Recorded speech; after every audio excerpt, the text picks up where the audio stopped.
Le discours de Samuel Eto'o-Fils est analysé de fond en comble et il y a bien une explication à son geste d'humoril, souffre d'un syndrome fermé les guillemets le discours mobilisateur du président de la Fédération camerounaise de football, Fekafou, Samuel Eto'o-Fils après le match des Lions indomptables contre le Burundi, est passé au crible. Le prêtre jésuite Lado tient déjà une conclusion. L'ancien buteur Samuel Eto'o-Fils souffrirait d'un syndrome du boss. Principe de subsidiarité égale délégation supervisée de responsabilité. Soit tu laisses Rigobert Song faire son travail, soit tu le remplaces. Samuel Eto'o-Fils souffre du syndrome du boss, qui n'est pas sûr d'avoir fait le bon choix. Alors il faut intervenir à temps, et à contre-temps. Qui est l'entraîneur de l'équipe nationale de football au Cameroun ? Fermez les guillemets, a expliqué le père Lado. Il a été critiqué par les citoyens qui ne veulent pas qu'on touche à un seul cheveu de Samuel Eto'o-Fils. Manik Djia est l'une de ces personnes. Le Camerounais a exprimé mon mécontentement à la suite de cette déclaration de Ludovic Lado. Voilà les gens habitués à la médiocrité, habitués aux dirigeants invisibles, fantômes, paresseux. Samuel Eto'o-Fils est le président de la Fekafou, et est le PDG du football camerounais. Il a le droit de parler à n'importe quel joueur sans tenir compte du coach. Je suis très déçu de ce raisonnement venant de vous.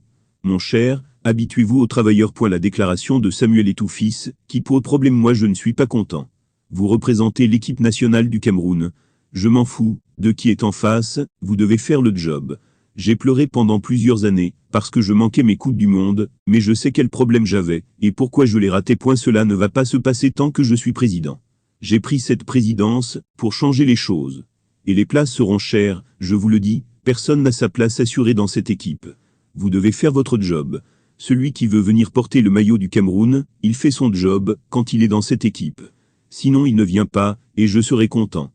Je jouerai avec des enfants. J'ai été assis là 26 ans comme vous, je sais ce que vous pensez. Dites, c'est un salaud, mais j'ai été le meilleur étant assis là.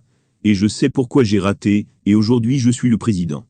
Je vais tout vous donner, même ma vie pour que vous soyez dans les meilleures conditions.